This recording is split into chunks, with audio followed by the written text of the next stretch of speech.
Bonjour, bienvenue dans cette nouvelle vidéo. Aujourd'hui, je vous retrouve pour le petit book haul du mois de novembre. Je vais commencer par les livres que j'ai achetés sur liseuse. J'ai acheté ce mois-ci Devil Blaster de Maya Mendes.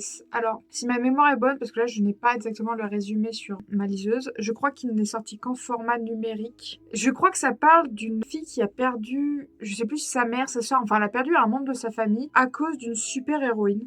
D'une super-héroïne, d'une personne ayant des pouvoirs, donc je sais pas si c'est une super-héroïne ou une super-vilaine, mais elle veut se venger. Sauf que un soir, cette méchante à qui elle veut faire la peau va lui sauver la vie. Et à ce que j'ai compris, c'est une romance lesbienne. Je peux pas trop vous en dire davantage parce que je crois que c'est à peu près tout ce que j'ai lu du résumé, mais ça m'a trop donné envie, donc je l'ai acheté. J'ai également acheté Funny Story d'Emily Henry. Vous devez connaître, tous ces bouquins sont des best-sellers d'été à chaque fois. Je crois que c'est mon troisième titre d'Emily Henry que j'achète et je n'en ai toujours lu aucun. J'ai déjà Happy Place que j'ai depuis l'année dernière. Le livre est tout rose, trop mignon, tout beau, même l'histoire me tente, tout me tente, mais je ne l'ai toujours pas lu. Et j'ai également, comme un roman d'été, je crois, où c'est deux auteurs qui échangent leur style littéraire. Lui, il écrit du polar, elle des romans d'amour, et ils échangent leur style. Ça a l'air très sympa aussi. Et du coup, eh bien, il y a maintenant Funny Story qui me faisait de l'œil depuis sa sortie cet été. Ah bah d'accord. Ah bah, soit non mais les résumés, l'un à l'autre, ça n'a rien à voir. Bon, pour vous faire le résumé de Funny Story, on suit Daphné qui est folle amoureuse de Peter. Voilà, leur rencontre, c'était le coup de foudre, ils s'aiment, machin, ils vont se marier, ils sont fiancés. Et du jour au lendemain, Peter largue Daphné pour une nana qui s'appelle Petra. Daphné, elle est un peu dévastée, tout ça, et en plus, elle doit déménager parce que du coup, elle s'est fait larguer. Et elle se retrouve en coloc avec, et là divergent les divers résumés que j'ai lus. Il y en a un dedans où ils disent que du coup, elle doit aménager avec Miles, mais Miles, dans un résumé que j'ai lu, c'était le meilleur ami de Petra dont il était amoureux. Et dans ce résumé-là, ils disent que c'est son ex, Miles, à Petra. Donc, je ne sais pas exactement la nature de la relation de Petra et de Miles, mais quelqu'un était amoureux de quelqu'un. Et du coup, eux, pour se venger un peu de leur ex qui se sont mis ensemble, ils décident de faire semblant de sortir ensemble. Il y a des tropes que je m'en fous un peu, mais il y a des tropes qui me parlent. Mais je pense qu'on est tous un peu comme ça, il y a des trucs qu'on aime bien retrouver dans nos lectures. Je dois avouer que j'ai un faible pour le fake dating et le enemies to lovers. Et quand tu me fous un enemies to lovers avec un fake dating, en fait, j'implose tout simplement. C'est pour ça que ce livre me donnait autant envie. C'était cette espèce de truc de ouais, viens, on va faire chier nos ex, on va faire genre qu'on est ensemble, alors que il y a moyen que leurs ex ils s'en battent littéralement la race, on n'en sait rien. Mais voilà, ça me faisait rire, donc j'ai acheté Funny Story. J'ai également acheté Falling Again de Morgane Moncomble. Falling Again, ça fait un moment que je le vois passer dans les livres de Morgane Moncomble. Je pense que ça a été une de ses meilleures ventes slash meilleurs livres vendus avec sûrement l'As de pique. Oh, je sais plus. Mais j'ai l'impression que Falling Again revient fréquemment quand on me parle de Morgane Moncomble ou quand je pense à ses livres. Alors, Falling Again, c'est l'histoire de Fleur, si je dis pas de bêtises, et de Aaron. Quand ils étaient petits, Fleur, elle a sauvé la vie de Aaron de la noyade, je crois. Et en gros, ils se sont jurés quand ils étaient gamins qu'ils s'aimeraient pour toujours. Et 16 ans se sont écoulés, ils sont devenus adultes. Je crois qu'elle est auteurice, mais que elle est en full dep, genre ça va vraiment pas dans sa vie. Et lui, il est devenu genre gamer professionnel. Et je crois qu'elle va retomber sur lui et je crois qu'elle va croire qu'il ne la reconnaît pas. Donc elle va être triste parce que elle se rappelle de lui. Et ça a l'air absolument trop mignon. J'ai très envie de lire ça, voilà. Là, je vais faire un pêle-mêle parce qu'il y a des livres que j'ai trouvés gratuitement sur le magasin Kobo. Donc je les ai téléchargés, mais il y en a, les résumés, vu que c'est des livres assez vieux, soit c'était pas clair, soit c'était juste un extrait du livre. J'ai trouvé, et je suis trop content, j'ai trouvé Les Hauts de Hurlevent d'Emily Brontë. Je ne pensais pas le trouver gratuitement, j'étais tellement content. À chaque fois que je vois une booktubeuse parler des Hauts de Hurlevent, elle le vend trop bien, elle dit ouais mais c'est trop bien écrit, les personnages, nanani nanana. Et le truc qui m'a fait vraiment, vraiment donner envie de lire le livre, c'est quand quelqu'un a dit, je ne sais plus qui malheureusement, non mais en fait le Haut de Hurlevent, les films n'adaptent pas tout le livre. Comment ça? Donc moi, j'étais en mode quoi? Comment ça n'adapte pas tout le livre? En fait, on va suivre les héros et héroïnes depuis leur enfance, quand du coup il y a le fameux, je crois que c'est Radcliffe, qui débarque, qui est adopté, alors que le gars, Le mec n'est pas blanc, il est adopté, nanana. Il y a son histoire d'amour avec du coup sa sœur qui est du coup pas de sang. Sauf qu'elle, elle choisit de se marier avec un autre gars, un voisin à eux, je crois, pour la thune, le pognon, la situation, bref. Lui, il va jurer de se venger, mais il semblerait qu'on voit la génération d'après. On voit leurs enfants et ça a une répercussion, du coup, à ce que j'ai compris. En fait, Léo de Hurlevent, ça se passe sur des années, voire des générations. Et en fait, souvent, le film coupe quand Radcliffe fait certains trucs, du coup, avec sa sœur. Je suppose quand sa vengeance s'est accomplie. J'ai quand même du bol, je me suis pas trop fait spoiler Léo du Hurlevent. Je connais le pitch de base, c'est une histoire d'amour, de famille, de vengeance, mais c'est tout. Donc, quand je l'ai trouvé gratuitement, j'étais tellement content. Vraiment, je vous rendais pas compte à quel point j'étais heureux. Et j'ai également trouvé, là je les ai pris parce que les noms me parlaient des auteurs. J'ai pris d'Arthur Conan Doyle, Conte de terreur, l'horreur en plein ciel. Donc ça a l'air d'être un recueil d'histoires qui fait peur. Et d'Arthur Conan Doyle, ça m'a un peu intriguée. De Gaston Leroux, vous savez qui c'est parce que j'ai dans ma palle, je vous en parle tout le temps, je dois lire Le Fantôme de l'Opéra. Et bien c'est Gaston Leroux qui a écrit Le Fantôme de l'Opéra. Je parle trop vite, excusez-moi. C'est Gaston Leroux qui a écrit le Fantôme de l'Opéra et Le Fauteuil hanté. Si j'ai bien compris, Le Fauteuil hanté, c'est avec les mêmes personnages que... Ah non, je confonds. Si, j'ai je sais pas si c'est des vrais romans ou des nouvelles, je ne vois pas le nombre de pages. J'ai, donc de Gaston Leroux, j'ai Le Parfum de la Dame en Noir. Il s'avère que les personnages du Parfum de la Dame en Noir sont les mêmes que ceux de La Marque Jaune, qui est un autre livre connu de Gaston Leroux. Et Le Fauteuil hanté, c'est aussi Gaston Leroux.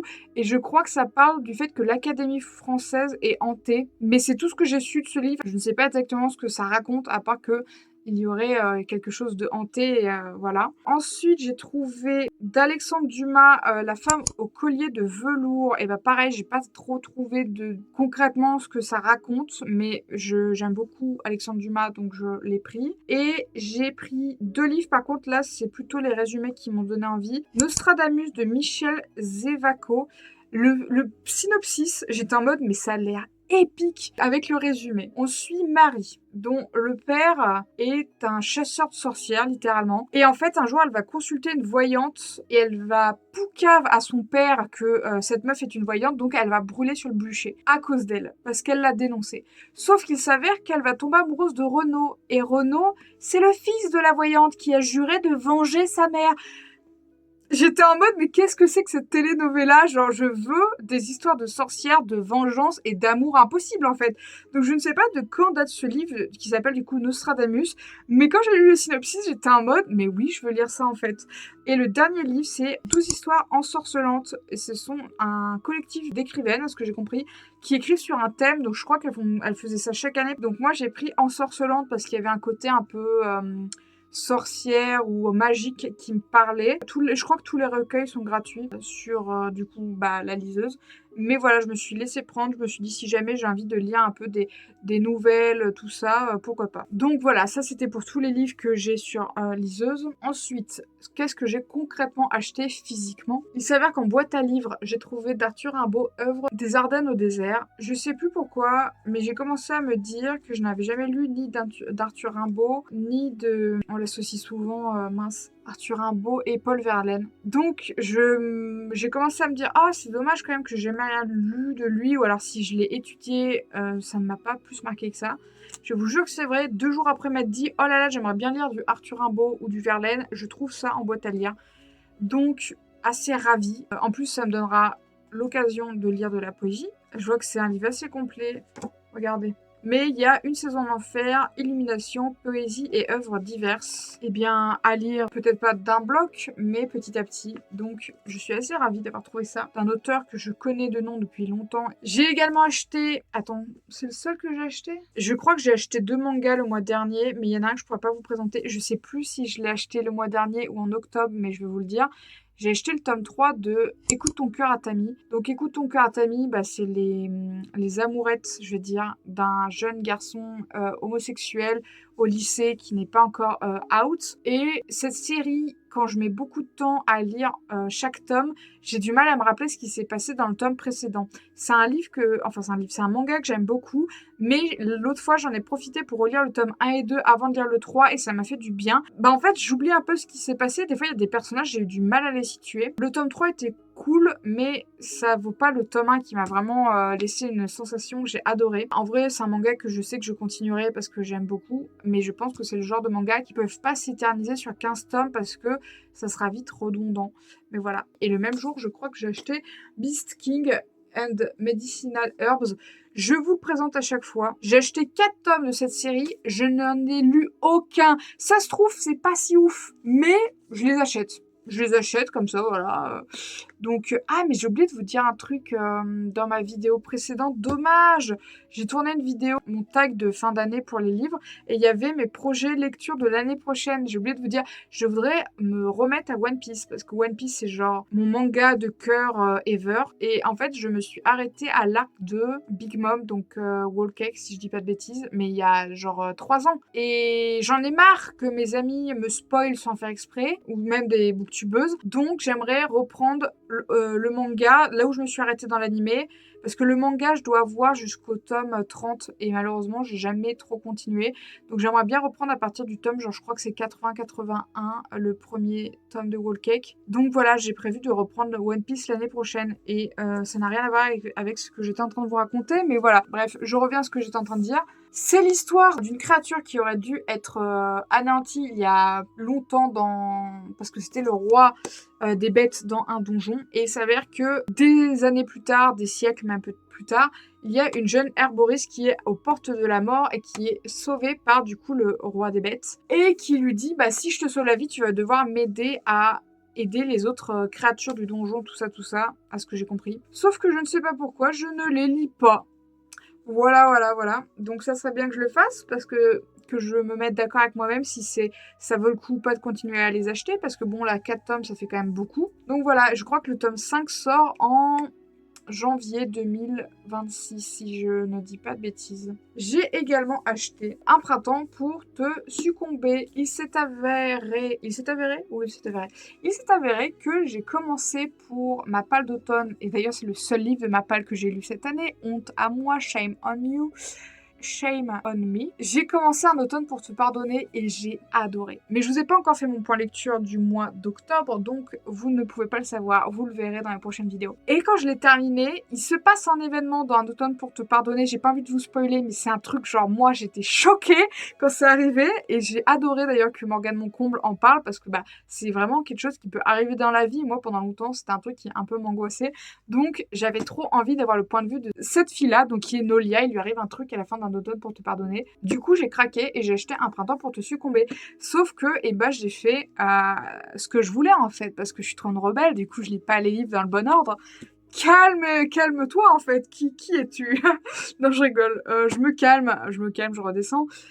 J'ai sauté le tome 2, du coup, qui est un hiver pour je sais plus quoi, que je dois lire du coup là, parce qu'on va être en hiver. Je me suis dit, c'est pas grave si je lis le tome 2 un tout petit peu plus tard. Un printemps pour te succomber, c'était trop bien. C'était trop bien. J'ai adoré Nolia, le fait qu'elle ait du caractère, qu'elle soit en mode ouais, mais moi je vais être féministe, alors que elle a des origines indiennes et sa famille est assez traditionnelle. Non, mais sa mère est juste toxique, hein.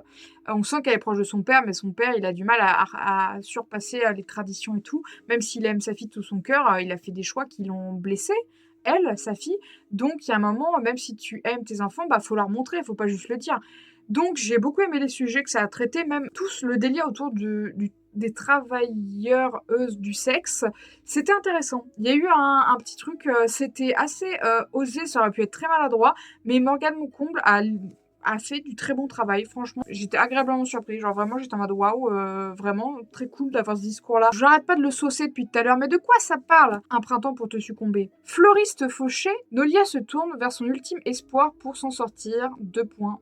Sa famille. Elle ne pensait cependant pas que le prix à payer pour son aide serait de se marier avec son ex. Incapable de retourner vers son passé toxique, elle décide de s'allier à un inconnu dans le plus grand mensonge de sa vie. L'heureux élu est Camille Levesque, fondateur d'une application d'escorting. son faux fiancé. Milliardaire, Cam occupe régulièrement les unes de la presse à scandale, au point d'entacher la réputation de son entreprise et de risquer de tout perdre. Pour redorer son blason, s'afficher comme un homme prêt à s'engager pourrait s'avérer payant. La perle rare, pour ça, c'est elle, Magnolia Kumar, mère célibataire et féministe, sa future femme, du moins en apparence. Il se promet de ne jamais tomber amoureux. Le fil rouge du destin pourra finir par les rattraper. C'était trop bien. Donc, je ne peux que vous recommander la série Season si vous aimez la romance, si vous aimez le smut, hein, parce qu'il y en a clairement, et il s'est marqué que c'est une romance psychologique. Voilà, j'ai beaucoup aimé du coup ce livre, je l'ai aussitôt acheté, aussitôt lu. Ça fait longtemps que ça m'est pas arrivé d'acheter un livre en librairie, je rentre chez moi et pam, le soir même, je l'ouvre et je le lis. Et ben le même jour, j'ai été chercher Embrasser le jour, justement. Je vous ai parlé du tome 1 c'était Affronter la nuit. C'était un peu le même style, mais la couverture était violette et je vous l'avais présenté comme un des plus beaux livres que j'avais dans ma bibliothèque. J'aime aussi beaucoup celui-ci, genre vraiment, il est magnifique, mais j'ai un faible pour le violet, donc je préfère le tome 1. Et ben c'est la suite, tout simplement. Ah oui, j'avais oublié, il n'y a pas beaucoup de résumés, même si je vous le lirai, il n'y a pas grand-chose à dire. On suivait une jeune fille, et en gros, dans son univers à elle, la nuit dure 1 an. Et tous les ans, en fait, après, il y a un basculement. Donc, 1 an de jour, 1 an de nuit, 1 an de jour, 1 an de nuit. Vous avez compris le concept. Il s'avère qu'au moment du basculement du jour et de la nuit, eh bien, il y a une onde de lumière qui, en gros, arrose tout le monde. Et certaines personnes sont touchées par cette lumière et vont développer des pouvoirs. Les gens qui sont bien malheureusement touchés par ce don divin, donc de la déesse de la lumière, vont devoir aller dans une espèce d'école militaire pour apprendre à gérer leurs pouvoirs. Donc il y a plusieurs types de pouvoirs. Elle va bien évidemment être touchée par cette lumière, notre héroïne, sauf que bien évidemment, un peu à la Katniss Everdeen, la nana, c'est un peu elle qui porte sa famille à bout de bras, et si elle s'en va, ça crée un déséquilibre. Elle laisse sa famille dans la misère, même si sa famille adoptive, elle est avec 3 autres enfants qui ont été adoptés par son père adoptif, qui est quelqu'un de très altruiste, mais qui est quelqu'un aussi de très vieux. Donc c'est un peu la merde, mais elle est obligée d'y aller, donc elle y va bon gré mal gré. Elle rencontre son meilleur ami sur le chemin. Elle rencontre aussi sa colocataire de chambre et qui va devenir son amie le premier jour, il me semble, où elle est là-bas. Et il s'avère que son instructeur, qui est également le fils du directeur de l'école, sur lequel elle littéralement flash dès le début. Il y a un échange, ils se parlent mal, sauf qu'après coup elle se rend compte à qui elle a parlé, donc ça crée une tension. Là vous vous dites, quand je vous raconte le synopsis, mais c'est l'histoire de 90% des romantaisies. Un peu ouais. Le seul truc original, c'est le truc de la nuit et du jour qui dure longtemps. Vous allez peut-être me dire, mais pourquoi du coup apprennent-ils à gérer leurs pouvoirs? Pourquoi la déesse de la lumière leur donne des pouvoirs? Pourquoi se battre? Eh bien, c'est parce qu'il s'avère que la nuit, les dragons attaquent plus facilement les humains. Donc, les pouvoirs de la lumière qu'ils ont développés, littéralement, ils doivent s'en servir pour combattre des dragons. Même si les gens avaient beaucoup critiqué le tome 1, et même si je vous l'ai dit, c'est déjà du vu et du revu. On va pas se mentir, il y a des trucs qui sont pas du tout originaux dans ce bouquin. Moi, j'ai passé un super moment de lecture. Moi, ça m'a ramené à des trucs un peu, voilà, des fois je pense à Hunger Games, des fois je pense à Divergente, mais avec des dragons, et j'ai quand même apprécié ma lecture. Donc, en vrai, je suis même étonnée de pas l'avoir déjà commencé, parce que vraiment, j'étais impatiente de voir tout ce qui allait, du coup, découler de la fin du tome 1, parce que je l'ai encore bien en tête, la fin du tome 1. Vraiment, ça m'a assez marqué pour me dire, oh là là, j'ai trop hâte que la suite sorte. Donc, ça va être hyper bien. J'ai hâte de lire. J'avais adoré, je me rappelle dans le tome 1, du coup, à un moment, ils fêtent un peu Noël, mais ça s'appelle pas Noël dans leur monde, et ils ont le droit de retourner dans leur famille. Et elle rentre voir sa famille. J'avais adoré cette scène. Et elle rentre avec son instructeur qui va voir son frère. C'était la meilleure scène du bouquin. En fait, tu te rends compte qu'il est hyper proche de son frère et qu'on comprend son frère a été un peu rejeté par ses parents et que elle, ses frères et sœurs, ils voient le mec et ils commencent à être en mode « c'est qui et tout, présente-le-nous » alors qu'elle, elle est en mode « Non, barre-toi, je veux pas te présenter à ma famille, genre t'es pas... casse-toi » et que le mec est en mode « C'était trop drôle, j'ai trop aimé. Voilà, donc j'ai hâte de retrouver les personnages dans ce tome 2 qui est tout aussi beau que le 1. Ouh, ouais, je crois que j'avais même pas lu le résumé pour vous dire. Et ça a l'air très intéressant. Et le dernier livre que j'ai à vous présenter, c'est Medieval Girlfriends de Copy, la collection manga de Exemplaire Édition. J'avais participé au crowdfunding, l'année dernière. En général, les crowdfunding, c'est à peu près 1 an, voire un peu plus. Mais en général, c'est minimum 1 an. Medieval Girlfriends, c'est un manga, alors grand format comme vous pouvez le voir. Il a la particularité de n'avoir aucune bulle, donc vous pouvez le lire peu importe votre langue maternelle, il suffit de comprendre des images. Vous verrez quand je vous ferai mon haul de décembre, pareil, j'ai reçu un autre cross-funding de Exemplar Edition. Donc voilà, Medieval Girlfriends, de quoi ça parle? Eh bien, on se va suivre une jeune chevaleresse qui est à la recherche d'une monstrueuse créature qui terrorise les villageois alentours. Et dans sa quête qui va la mener dans une forêt lointaine et fantastique, elle va faire la rencontre de cette créature qui s'avère ne pas être aussi machiavélique qu'elle en a l'air. Et en fait, c'est une romance entre une chevaleresse et une femme sirène serpent. Une femme serpent aquatique. Donc c'est de la fantasy, du médiéval core un peu. Rajoutez à ça une pincée de poudre saphique et bam, vous avez médiéval. Faut que j'arrête de parler aussi vite parce que je me prends la langue dans ma bouche comme si je trébuchais sur mes mots. Medieval Girlfriends, c'est un concentré de plein de choses que j'aime. J'avoue que j'aime bien les trucs un peu médiévaux LGBT. J'avais adoré l'année dernière. C'est marrant, l'année dernière, je vous avais aussi parlé à peu près à cette période de Le Chevalier Imberbe. Voilà, c'était Exemplar Edition. Pareil, c'était médiéval et queer. Là, j'ai Medieval Girlfriends et je crois qu'il y a une nouvelle. Alors, malheureusement, je n'ai pas pu participer. Il y a eu un autre livre sur une vraie personne qui a vraiment existé. Une femme. Ah, je vous mettrai. Je vous mettrai parce que là, j'arrive plus à me rappeler c'est quoi. Mais il y a eu ce livre-là aussi qui était un cross-funding ou qui l'est peut-être encore au moment où je vous parle, je ne sais pas, je ne sais plus.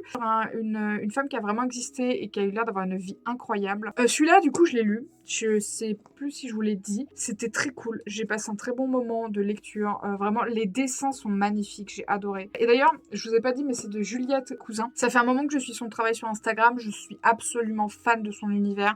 Vraiment, j'étais trop contente de pouvoir participer au crowdfunding de son premier... Je crois que c'est son premier livre avec édition exemplaire.